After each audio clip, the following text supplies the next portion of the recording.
I'm joined right now by Congressman Ron DeSantis from Florida, who is in his district, home in his district right now. And tell us about what you're seeing among fellow Floridians there. Are they fearful for this, or is this just, another hurricane season? How are they treating this?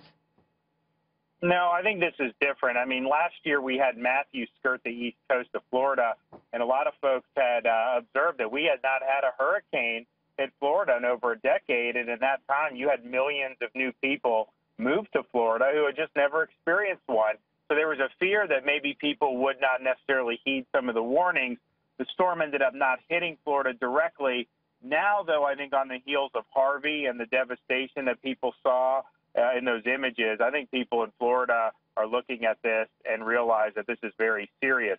One of the issues, though, with people who are heeding evacuation warnings in Key West and Miami and other parts of Florida is, given the nature of the storm's direction right now, it's not clear where you evacuate to. Right. It used to be you go to the middle of the state, but if you look, Orlando may get a direct hit from this. Gainesville may get a direct hit from this. So that, I think, has made it difficult. But I do think people understand that this is a big enchilada here, and you don't want to take any risk. Yeah, no, it's tricky to go up as well, because we see now that the state of emergency has been declared in the state of Georgia. Representative DeSantis, you make an important point, though.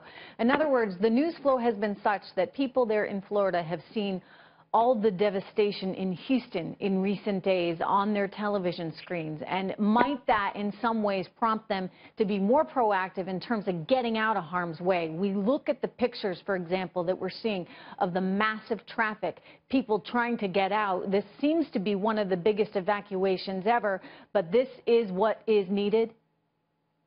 Yeah, look, I think that the message has been received, and I think that they're going to err on the side of caution. If they're told to evacuate, I think overwhelmingly people will do it. I have almost 100 miles of I-95 in my district, and I can tell you that I-95 north is very heavily traveled continuously, nonstop. I got into town yesterday, all day today. I would imagine that on our interstates and on the Florida Turnpike, there's probably been more cars going north over the last couple days than any other couple-day period in Florida's history. So people are getting the message, and they're going. But where you take that route to, people were going to go to Atlanta, but now Atlanta may get hit. It was thought that South Carolina and North Carolina wouldn't be good.